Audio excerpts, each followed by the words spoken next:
વંથલીના સખર ભવનમાં સોરઠ પંથકની જાણીતી સેવાભાવી સંસ્થા પરિશ્રમ એજ્યુકેશન એન્ડ ચેરિટેબલ ટ્રસ્ટ દ્વારા આયોજિત પ્રથમ વખત સમસ્ત મુસ્લિમ સમાજના તેજસ્વી તારલાઓનો સન્માન સમારંભ અને કારકિર્દી સેમિનારનું ભવ્ય આયોજન 7 અસાબા પીરના ખાદિમ અબુસા બાપુ સોહરવદીના અધ્યક્ષસ્થાને કરવામાં આવ્યું હતું।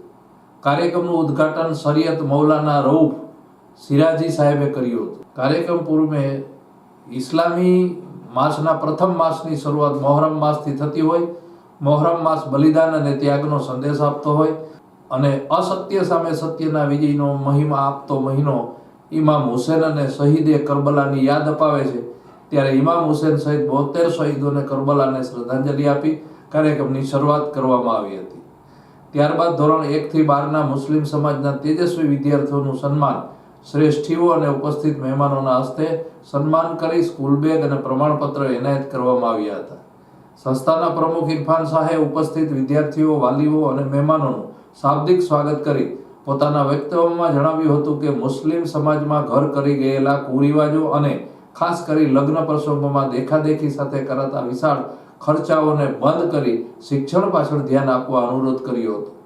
અતિથિ વિશેષ તરીકે ઉપસ્થિત અલ્પસંખ્યક નાણાં અને વિકાસ નિગમના માજી ચેરમેન શહેનાજ બાબીએ પોતાના વક્તવ્યમાં કન્યા કેળવણી પર ભાર મૂકી જણાવ્યું હતું કે શિક્ષણની સાથે સાથે તહેબીજ અને આરોગ્ય પર ધ્યાન આપવું જોઈએ તેમ પણ જણાવ્યું હતું। જ્યારે સીબીએસઈના માજી એડમિનિસ્ટ્રેટિવ અકીલા શેખે જણાવ્યું હતું કે સશક્ત સમાજમાં શિક્ષણનું મહત્વ સમજાવી શિક્ષણ એ જ આપણું ભવિષ્ય છે તેમ જણાવ્યું હતું। જ્યારે મુસ્લિમ ધર્મગુરુઓ મૌલાના રઉફ, મૌલાના ઇમરાન અને ઇસ્લામ ધર્મમાં પણ શિક્ષણનું મહત્વ આપવામાં આવ્યું હોય તેમ જણાવી વિદ્યાર્થીઓના વાલીઓને શિક્ષણ પ્રત્યે સજાગ રહેવાની શીખ આપી હતી। જ્યારે મુસ્લિમ અગ્રણી વલી મોહમ્મદ દલ, હારૂન શાહ સરવદી, હનીફભાઈ ખોખર, મહિલા અગ્રણીઓ ગીતાબેન ત્રામડિયા સહિતનાઓએ પ્રસંગોચિત ઉદ્બોધન કર્યું હતું। જ્યારે નાયબ મામલતદાર મુનીર ખાન બાબી, સોહેલ સિદ્દીકી, શિલ્પા ટાંક, વૈશાલી મણવર સહિતના મહાનુભાવો સહિત વિદ્યાર્થીઓ અને વાલીઓ મોટી સંખ્યામાં ઉપસ્થિત રહી કાર્યક્રમને શાનદાર બનાવ્યો હતો। કાર્યક્રમનું સંચાલન અબ્દુલ કાદિર પરમારે કર્યું હતું।